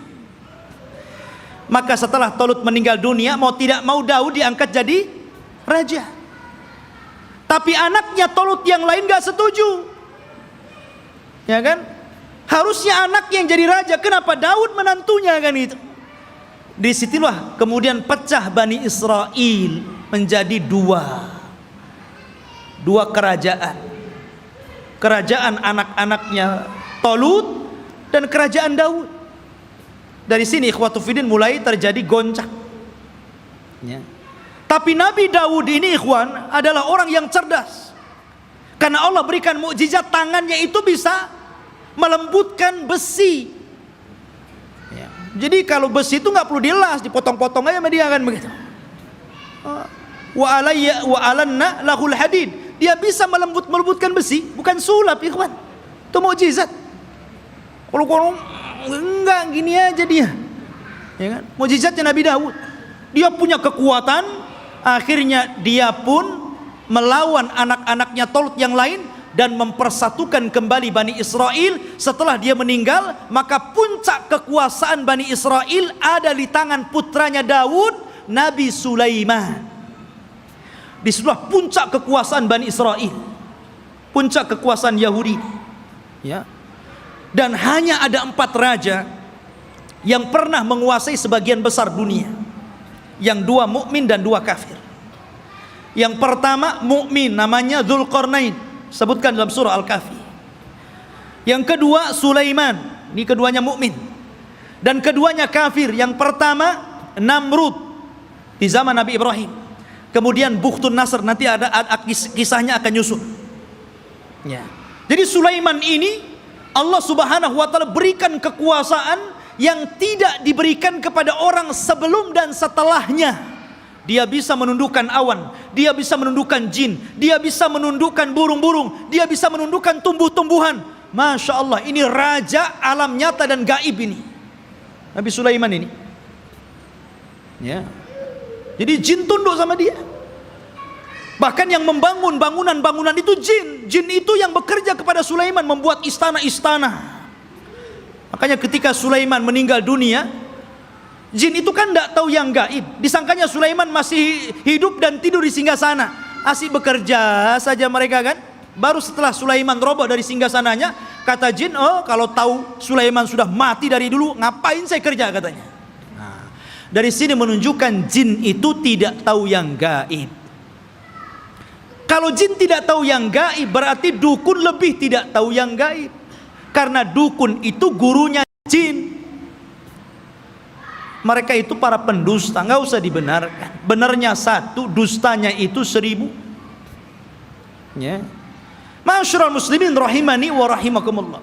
Maka Sulaiman inilah puncak kekuasaan, dan di zaman Sulaiman ini beliau membangun 1 tempat ibadah menggantikan tabut, namanya Haikal Sulaiman, yang sekarang menjadi mimpi orang Yahudi. Haikal Sulaiman, mimpinya orang Yahudi itu sampai hari ini. Sulaiman membuat haikal. Dialah yang pertama kali meninggikan Masjidil Aqsa. Jadi kalau Ibrahim meninggikan Masjidil Haram, kalau Masjidil Aqsa ditinggikan oleh Sulaiman. Dan ketika dia mendirikan Masjidil Aqsa, maka dia meminta kepada Allah 3. 1, agar Allah memberikan hukum yang sesuai dengan hukum Allah. Yang kedua, agar diberikan kekuasaan yang tidak pernah diberikan kepada siapapun setelahnya. Yang ketiga, agar siapapun orang yang masuk ke masjid ini dan tidak ada niat kecuali sholat, keluar, maka dia sudah hilang dosanya seperti anak yang baru dilahirkan dari perut ibunya. Kata Rasul, aku berkehendak bahwa yang ketiga itu aku, kata Rasul. Karena yang kedua sudah dikabulkan. Dan Rasul pernah sholat di Baitul Maqdis. Kata Rasul, aku berharap aku yang ketiganya. Ma'asyiral muslimin, jamaah sekalian yang dirahmati Allah Azza wa Jalla, maka Sulaiman pun membentuk tempat ibadah yang disebut dengan Haikal Sulaiman, Masjidil Aqsa yang lama. Di zaman Sulaiman itu disebut Haikal namanya. Baru kemudian roboh, kemudian dibesarkan, akhirnya menjadi besar. Lah Yahudi ini ingin mencari itu. Dulu ketika Sulaiman mendirikan Masjidil Aqsa yang disebut dengan Haikal itu, dari mana ke mana, berapa meter, lebarnya berapa meter, kemudian panjangnya berapa meter. Kalau sudah ketemu situs ini, maka mereka akan membangun Masjidil Aqsa mau dirobohkan. Sehingga Haikal lah yang naik. Itu tujuan Yahudi sampai hari ini. Makanya mereka membolongi itu. Masjidil Aqsa itu bolong bawahnya. Makanya tidak bisa menampung banyak-banyak. Kalau banyak nanti roboh itu. Karena di situ ikhwatu fiddin, di bawah tanahnya itu, di bawah tembok ratapan itu, mereka mencari-cari di mana tempat haikalnya Sulaiman. Jadi para ilmuwan Israel terus mencari dan akan membangunnya. Dan mereka ingin mendirikan Israel Raya persis di atas Haikal Sulaiman. Makanya si Trump itu, Donald Trump ya, mereka orang-orang Israel didukung oleh Amerika untuk menguasai Yerusalem, yang memang Masjidil Aqsa ada di situ, dan bercita-cita untuk membuat negara Israel Raya. tepat di atasnya haikal Sulaiman. Alhamdulillah negara kita tegas menolaknya, dan negara-negara yang lain juga tegas. Bukan hanya orang Islam, di luar Islam pun sebagian mereka menolaknya. Tapi yang jelas saya katakan, yang namanya Yahudi dan Nasrani itu akan sekongkol sampai pun ketika Malhamatul Kubra di akhir zaman, perang besar yang tidak ada perang setelahnya, tetap saja Yahudi dan Nasrani itu akan sekongkol melawan kaum muslimin. Ya kan? Masyarul muslimin, sampailah ketika Sulaiman meninggal dunia, anak-anak Sulaiman ini mulai berebut kekuasaan. Ya. Karena berebut kekuasaan, goncanglah Bani Israel. Sudah tidak ada raja lagi. Raja itu cuma 3 di zaman Bani Israel, Talut, Daud, dan Sulaiman. Setelah itu nggak ada raja lagi. Akhirnya mereka pun berpecah, satu demi satu berpecah. Lemahlah orang-orang Yahudi. Ketika mereka lemah inilah, maka bangsa-bangsa luar mulai menjajah orang-orang Yahudi. Lah dari situlah datang pasukan dari Irak, pasukan Babil, yang kemudian menghancurkan Yahudi, menawan mereka dan memperbudak mereka, dibawa ke Irak, sebagainya lari ke Mesir. Dan ketika muncul seorang perdana menteri yang kemudian menguasai Babil, namanya Bukhtun Nasr, dialah yang kemudian menghancurkan negeri Palestina sehancur-hancurnya dan merobohkan haikal Sulaiman. Hancur lebur. Orang-orang Yahudi ditindas, orang-orang Yahudi diperbudak oleh Bukhtun Nasr ini. Hancur semuanya. Sampai disinilah Taurat hilang. Alwah Taurat hilang. Orang-orang Yahudi bingung. Akhirnya sebagian mereka mulai merangkai Taurat, sehingga akhirnya dari situlah kemudian campur tangan ucapan firman Allah dengan campur tangan ucapan manusia, mulailah muncul pada Taurat. Sehingga kemudian Taurat mulai berubah dari aslinya, yuharrifunal kalima an mawadi. Dari sinilah Yahudi tersesat. Karena alwahnya Taurat, papannya hilang, berceceran kemana-mana. Karena Palestina dihancurkan Bukhtun Nasr. Lah ketika hancurnya Palestina ini, datanglah seorang nabi, namanya Uzair. Nabi Uzair, ya kan? Datang, kemudian melihat kehancuran Palestina yang luar biasa. Haikal Sulaiman roboh, kota Palestina hancur, orang Yahudi dibantai, orang Yahudi diperbudak di Babil, Irak, gitu kan. Maka dia berpikir, kaifa yuhyillahu ba'da mautiha. Bagaimana Allah bisa menghidupkan kota yang hancur setelah dulu kota ini sangat ramai, sangat indah, sangat bagus. Akhirnya Allah Subhanahu wa taala menidurkan Nabi Uzair 100 tahun. Fa'amatahullahu mi'ata amin summa ba'athah. Maka kemudian Uzair pun ditidurkan Allah 100 tahun. Kemudian dibangkitkan seolah-olah baru tidur sejam 2 jam, karena ditidurkan di waktu duhur dan dibangunkan di waktu asar. Asar ke duhur cuma berapa jam saja. Disangkanya hanya 2-3 jam dia tidur, padahal dia sudah 100 tahun ditidurkan. Dan Allah bolak-balikan badannya sehingga badannya tidak hancur, dan Allah biarkan badannya muda terus, sehingga ketika 100 tahun dia dibangkitkan, orang sudah tua dia masih muda. Orang udah janggutnya panjang-panjang, udah pakai tongkat bungku-bungku, dia masih muda saja. Maka ketika dia mencari rumahnya, ya namanya rumahnya ya tahu di mana. Rupanya rumah itu masih ingat di mana letaknya. Rupanya di situ ada nenek. Rupanya nenek ini dulunya bekas pembantunya, lebih muda jauh, tapi sekarang lebih tua jauh. Siapa kamu? Saya Uzair. Uzair dah mati 100 tahun, kau ngaku Uzair pula, katanya. Mana buktinya kau Uzair? Akhirnya ditunjukkan bukti-buktinya. Kaget nenek ini. Oh, kamu ini tuan saya, kamu Uzair. Menyebarlah nama Uzair di Bani Israel. Maka orang pun menganggap Uzair itu anak Tuhan. Wa qalatil yahudu Uzair ibnullah wa qalatin nasara al-masih ibnullah. Berkata orang Yahudi Uzair itu anak Allah, berkata orang Nasrani al-Masih ibnullah, anak Allah. Karena Uzair masih hidup. Mereka katakan ini anak Allah, kalau bukan anak Allah nggak mungkin hidup selama ini dan masih muda. Dan ketika dia mencari puing-puing papan-papan Taurat, dia tidak tahu di mana letaknya. Maka Allah ilhamkan mampu menghafal Taurat dengan pemikirannya, sehingga orang-orang menyangka Musa saja membaca Taurat dari papan, dia membaca Taurat dari pikirannya, berarti dia adalah anak Allah. Orang Yahudi bilang Uzair anak Allah karena mampu menghafal Taurat.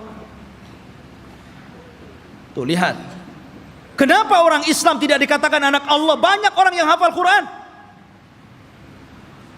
Anak kecil aja si Musa bisa hafal Quran. Kenapa enggak Musa anak Allah? Al-Quran itu luar biasa ikhwan. Semua bisa menghafal Al-Quran.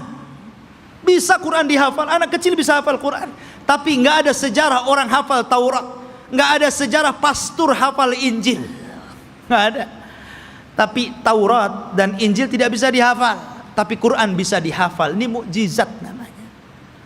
Quran itu bisa, walaqad yassarna Qur'ana lidzikri. Allah mudahkan Quran itu untuk diingat.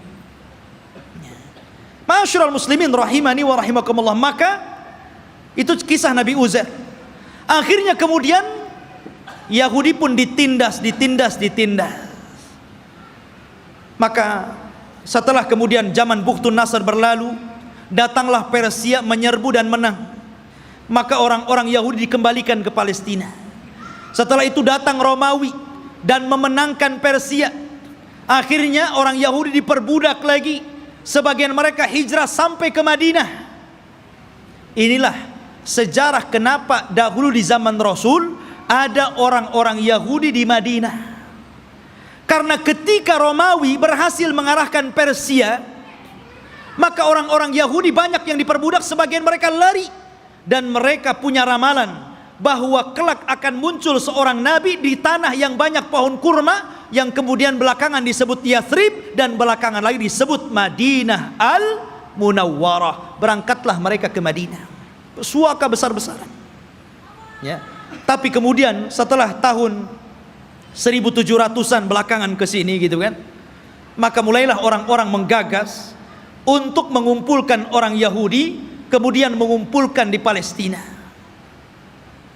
Kemudian pada tahun 1940-an gitu kan, barulah kemudian atas bantuan Inggris dan Amerika, akhirnya orang-orang Yahudi diresmikan untuk membuat negara sendiri yang sekarang disebut Israel. Israel, bukan Bani Israel. Karena kerajaan Israel ini ikhwan, itu berbeda dengan Yahudi.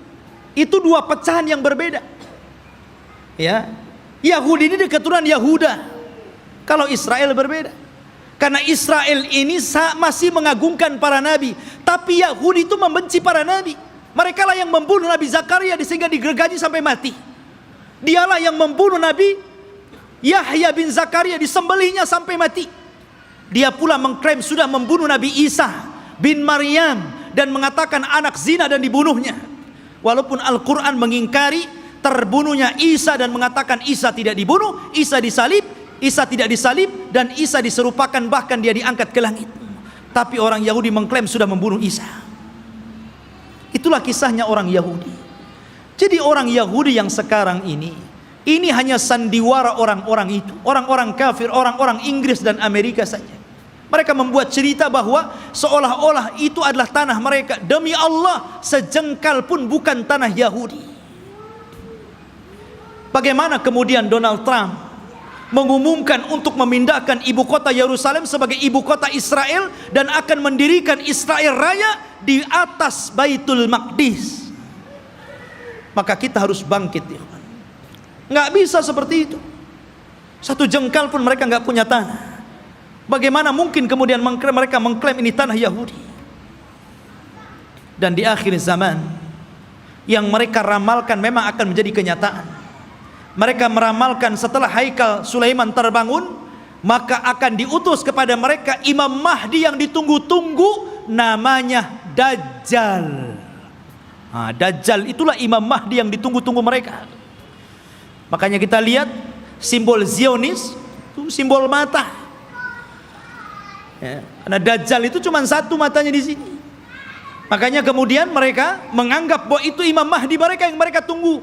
Makanya dalam Islam pun dibenarkan, karena kelak Dajjal itu akan diikuti 70.000 Yahudi Asfahan. Mereka akan mengikuti Dajjal. Tapi Dajjal tidak bisa diperangi oleh Imam Mahdi, karena terlalu kuat, pengikutnya banyak. Makanya kemudian Imam Mahdi terkepung di sebuah bukit. Akhirnya mereka pun harus kemudian bersembunyi di Bukit Tur, sampai Allah turunkan kepada mereka Isa bin Maryam, dan itu cita-citanya Nasrani. Jadi Nasrani ini mereka meyakini bahwa Isa akan turun. Isa yang mereka yakini sudah disalib dan sudah dibunuh, kemudian dihidupkan kembali setelah 30 hari, kemudian diangkat ke langit dan akan diturunkan di akhir zaman. Ini Nasrani ngakui. Dan Nasrani mengakui bahwa Isa ini kelak akan membunuh Dajjal dan akan memimpin dunia, dan dunia akan dikuasai Nasrani. Padahal Isa turun hanya tugasnya membunuh Dajjal, mematahkan salib, membunuh babi, dan menegakkan hukum sesuai dengan hukum Imam Mahdi yang notabene mengikuti ajaran Islam. Karena dia sholat di belakang Imam Mahdi. Isa turun di malam hari, di waktu subuh. Ketika itu orang-orang sudah putus asa melawan tentara Dajjal. Maka Isa mengatakan, aku berikan 3 pilihan kepada kalian, kepada tentaranya Imam Mahdi yang tinggal sedikit itu. Aku berdoa kepada Allah agar Allah kirimkan tentara lain bukan kalian, supaya mereka yang menghancurkan Dajjal, dan Dajjal akan meninggal. Yang kedua, atau aku berdoa kepada Allah untuk dikirim bencana besar, agar Dajjal terkena bencana dan pasukannya, sehingga kalian diselamatkan tanpa harus berperang. Atau yang terakhir, kita perang, saya pimpin kalian. Dan saya akan berdoa kepada Allah agar pasukan Dajjal tidak sanggup mengangkat senjata, kalian tinggal penggal lehernya, aku yang menghadapi Dajjal. Kata mereka yang ketiga enak nampaknya nih. Akhirnya mereka pilih yang ketiga. Berangkatlah setelah sholat subuh, mereka tinggal menggal kepala. Orang Yahudi, Nasrani, dan para pengikut Dajjal gak bisa apa-apa. Akhirnya mereka kalah, tunggang langgang, lari bersembunyi di batu. Batu bicara, hei ini Yahudi di belakang, bunuh dia. Lari di mana-mana, di setiap tempat dia sembunyi, makhluk Allah bicara di situ. Kecuali satu pohon yang tidak mau bicara, namanya pohon Gharqad. Hadis ini bocor kepada orang Yahudi, sehingga Yahudi nanam banyak-banyak pohon Gharqad di Israel. Tapi sayang kemarin kebakaran, nanam lagi dari awal. Ma'asyiral muslimin rahimani wa rahimakumullah, Gharqad ini nggak mau ngomong. Makanya orang Yahudi, Gharqad ini bukan cemara, memang bentuknya kayak cemara, tapi cemara bukan Gharqad. Nanti antum pula lihat cemara ditebangnya. Ini pohonnya Yahudi, nanti Yahudi sembunyi di sini katanya. Bukan, Gharqad lah, bukan cemara. Intinya ikhwatu fiddin yang dimuliakan Allah Azza wa Jalla, maka Dajjal berhadapan dengan Nabi Isa, dan Isa pun berhasil membunuh dan membawa kepalanya. Kemudian diberitahu kepada orang-orang bahwa dia telah membunuh Dajjal. Maka sebagian yang selamat dari orang-orang Nasrani kemudian beriman kepada Isa bin Maryam atas syariat Muhammad, sehingga Allah isyaratkan dalam Al-Quran, wa im min ahlil kitab illa la yu'minanna bihi qabla mautihi. Dan sebagian ahli kitab akan beriman kepada syariat Muhammad lewat Nabi Isa sebelum kematian Isa. Isa pun hidup selama 40 tahun. Di selang hidupnya inilah muncul fitnah yang lebih besar dibandingkan fitnah Dajjal. Fitnah apa? Munculnya satu kabilah yang bernama Ya'juj dan Ma'juj, dari keturunan Yafis ibn Nuh alaihi salatu wassalam, satu kaum yang tidak bisa diperangi.